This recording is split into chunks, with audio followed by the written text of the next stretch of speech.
नमस्कार मित्रांनो, माझं नाव आहे भालचंद्र. मराठी ज्योतिष कट्ट्यामध्ये आपल्या सर्वांचं स्वागत आहे.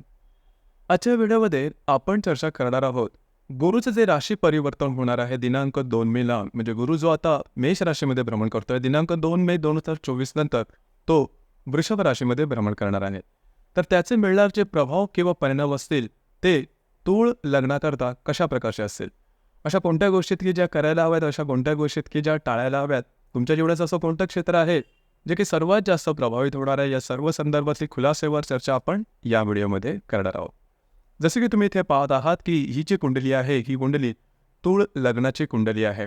आता जो गुरुचं जे भ्रमण आहे ते तुमच्या 7व्या स्थानामध्ये भ्रमण गुरु करत आहे आणि आता सांगितल्याप्रमाणे 2 महिन्यानंतर तो तुमच्या 8व्या स्थानामध्ये भ्रमण करणार आहे. सर्वात पहिल्यांदा गेल्या वर्षभर हा जो गुरु आहे, हा गुरु जो तुमच्या 7व्या स्थानात भ्रमण करत आहे, त्याचे तुम्हाला मिळालेले परिणाम कोणते होते या संदर्भातला थोडासा धावता आढावा घेऊ.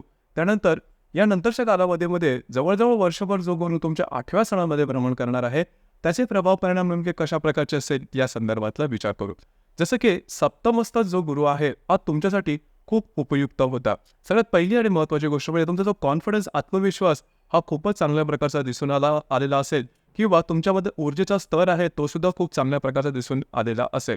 मुळात तूळ लग्नाच्या ज्या व्यक्ती असतात त्या थोडंसं समतोलत्व राखणाऱ्या असतात, हार्डवर्किंग असतात आणि विचारांची खोलीसुद्धा खूप चांगल्या प्रकारची दिसून येते.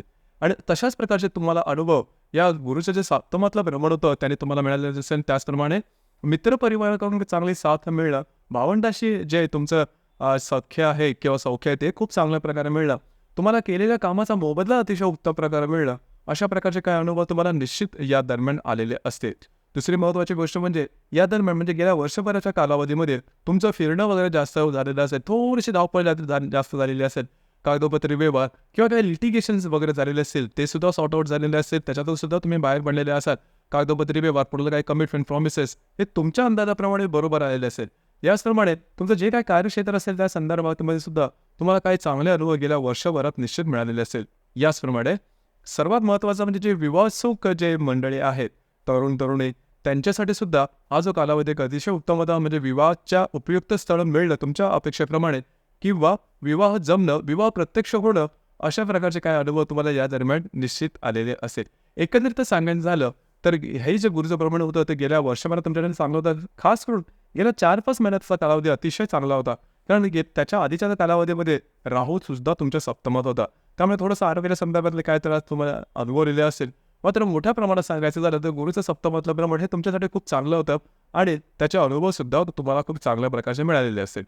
आता हा जो गुरु आहे, हा गुरु तुमच्या 8व्या स्थानामध्ये भ्रमण करतोय. लक्षात घ्या, तुमच्या लग्न राशीकरता म्हणजे तूळ लग्नाकरता गुरु जो आहे तो नंबर 1चा अशुभ फलदायी ग्रह मानला जातो.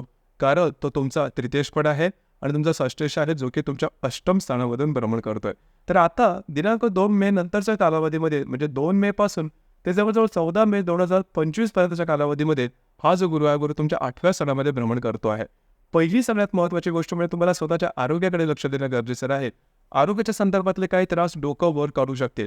जर का तुम्हाला काही मेडिकल हिस्ट्री असेल, म्हणजे आरोग्याच्या संदर्भातले काही दीर्घकालीन व्याधी तुम्हाला असतील तर काळजी घ्या. तशा संदर्भातले काही जर का तुम्हाला अनुभव येत असेल किंवा तशा प्रकारची काही लक्षणं दिसत असेल तर त्याच्यातील लगेचच्या लगेच काम करणं अतिशय आवश्यक राहील. ही गोष्ट फार महत्त्वाची आहे.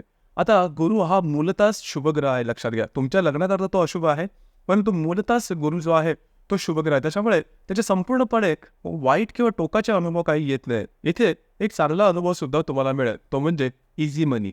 म्हणजे ज्या लाभासाठी तुम्ही फारसे काही प्रयत्न केलेले नव्हते, परंतु कधी कधी होतं असं की आपण एखादं काम करून जातो, लाभाची अपेक्षा त्यामध्ये नसते, परंतु अशा प्रकारचे अनपेक्षित लाभ तुम्हाला या दरम्यान मिळू शकतील. खास करून तुम्ही शेअर मार्केटमध्ये ट्रेड करत असाल किंवा अशा प्रकारच्या काही उद्योगधंद्यामध्ये की जिथे इझी मनी मिळण्याची शक्यता थोडी जास्त असते, तर तशा प्रकारचे लाभ तुम्हाला या दरम्यान निश्चित मिळू शकतील.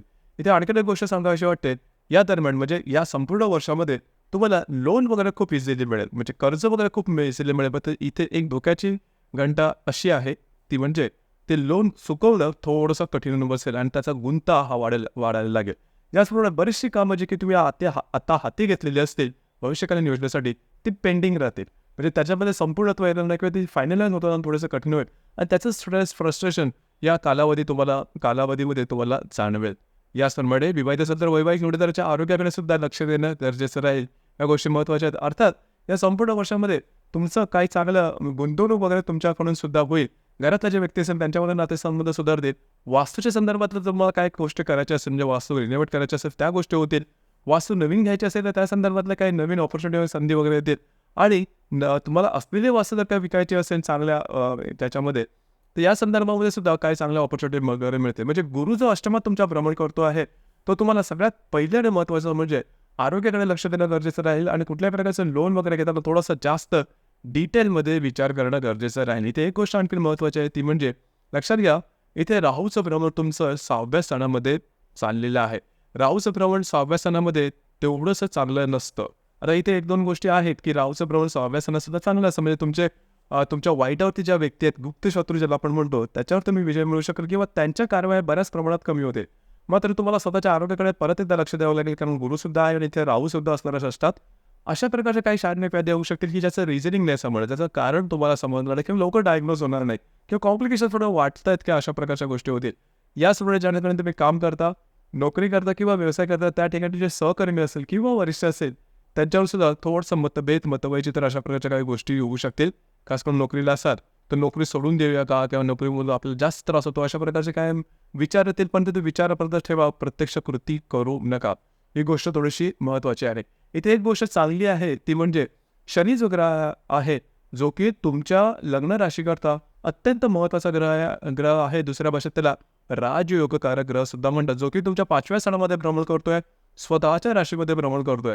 त्यामुळे गुरुचा जो प्रभाव असेल, बराचसा आपण जो निगेटिव्ह प्रभाव बघितला तो बऱ्याच प्रमाणात कमी होईल.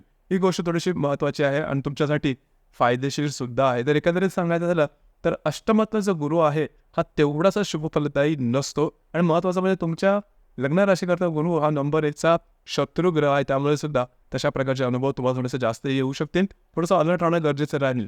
याचप्रमाणे जर का तुमचं तोळ लग्न आहे आणि जर तुमची वृषभ, कन्या, मकर ही रास असेल किंवा जर तुमचा जन्म 15 मे पासून ते 15 जूनपर्यंत किंवा 15 सप्टेंबरपासून ते 15 ऑक्टोबरपर्यंत किंवा 15 जानेवारी ते 15 फेब्रुवारी या कालावधीमध्ये असेल, काळजी करू नका. हे संपूर्ण वर्ष तुमच्याकडे खूपच चांगल्या प्रकारचं दिसून येईल. तुमच्या मनातल्या आशा अपेक्षा पूर्ण होतील.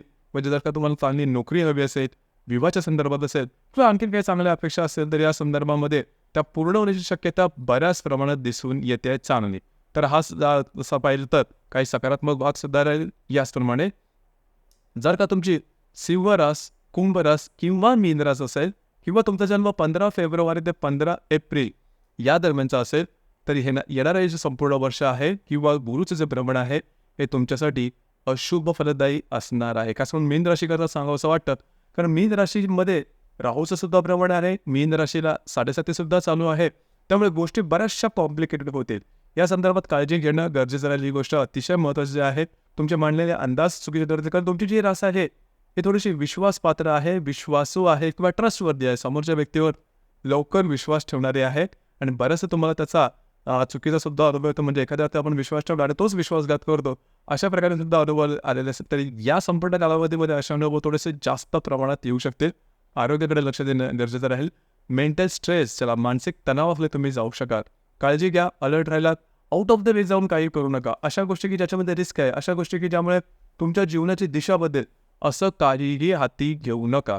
ही गोष्ट लक्षात ठेवणं फार महत्त्वाचं राहील. या गोष्टीकडे लक्ष देणं अतिशय महत्त्वाचं राहील. तर एकंदरीतच सांगायचं झालं तर या संपूर्ण कालावधीमध्ये तुम्हाला थोडंसं अलर्ट राहणं गरजेचं राहील आणि त्या अन्वये तुम्हाला काम करणं गरजेचं राहील. आरोग्य आणि तुमचे जे आर्थिक संदर्भातले आर्थिक व्यवहार आहेत त्याकडे लक्ष देणं आवश्यक राहील. तर मित्रांनो, हे होतं गुरुचं वृषभ राशीमध्ये जे भ्रमण आहे हे तूळ लग्नाकरता कशा प्रकारे प्रभावी होईल या संदर्भातली चर्चा. आपल्याला व्हिडिओ कसा वाटला, आपण त्याचा अनुभव कशा प्रकारे घेतला नक्की कळवा. आणि आपलं हे जे चॅनल आहे मराठी ज्योतिष कट्टा हे सुद्धा लाईक, शेअर आणि सबस्क्राईब नक्की करा. धन्यवाद.